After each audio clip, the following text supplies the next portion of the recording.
পরশুরামের গল্প পুনর্মিলন। মহাকবি ভাষ্যরচিত মধ্যম নাটিকার আখ্যান ভাগ কিঞ্চিত অদল বদল করিয়া বলিতেছি। পঞ্চপাণ্ডব বিন্দুবাটিতে মৃগয়া করিতে গিয়াছেন। মধ্য পাণ্ডব একটু বেশি চঞ্চল ও দুঃসাহসিক, তাই দল হইতে ছিটকাইয়া পথভ্রষ্ট হইয়া বনমধ্যে ঘুরিয়া বেড়াইতেছেন। সহসা একটি রাক্ষস তাহার সম্মুখে আসিয়া বলিল, যুদ্ধং দেহি। রাক্ষসটি তরুণ, আষাঢ়ের সজল জলদতুল্য তাহার কান্তি, কণ্ঠস্বরে বাল্যের মধুরতা, যৌবনের গাম্ভীর্য এখনো দ্বন্দ্ব করিতেছে। তাহাকে দেখিয়া ভীমের মনে যুগপৎ বীর ও বাৎসল্য রসের সঞ্চার হইল। বলিলেন, ওই বালক, তোমার সঙ্গে আমি লড়িব না, বরং তোমার পিতাকে ডাকো।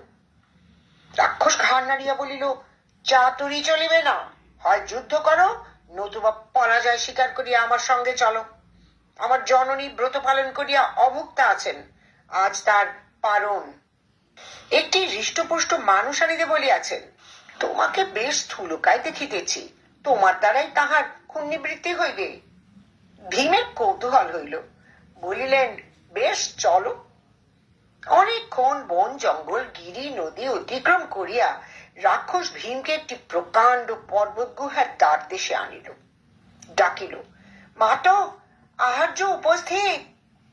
ভিতর হইতে রাক্ষসী বলিল, চিরজীবী হও বৎস, তোমাকে গর্ভে ধারণ করা সার্থক হইল। অতঃপর ভীম রোমাঞ্চিত হইয়া শুনিলেন রাক্ষসী তাহার এক চেটিকে বলিতেছেন, হঞ্জে, মানুষটিকে বড় বড় করিয়া কর্তন করো।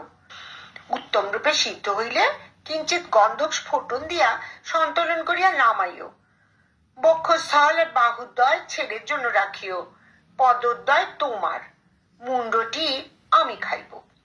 রাক্ষস বলিল, মাতো, একবার বাহিরে আসিয়া দেখো কেমন শিকার আনিয়াছি।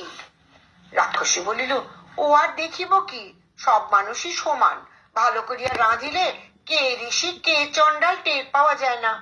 আমার এখন সময় নাই, চুল বাঁধিতেছি। রাক্ষস বলিল, চুল বাঁধা এখন থাকুক, একবার বাহিরে আসিয়া দেখো। পুত্রের নির্বন্ধাতিশয়ে রাক্ষসী গুহা হইতে নির্গত হইয়া বাহিরে আসিল। ভীমকে দেখিয়া চমকিত হইয়া জিহ্বা দংশন করিয়া কহিল, উমা, আর্যপুত্র যে, ছি ছি, লজ্জায় মরি। ওহে উন্মাদ, ওরে ঘটোৎকচ, প্রণাম কর বেটা। ভীম বলিলেন, কে ও দেবী হিড়িম্বা? প্রিয়ে, আজ ধন্য আমি।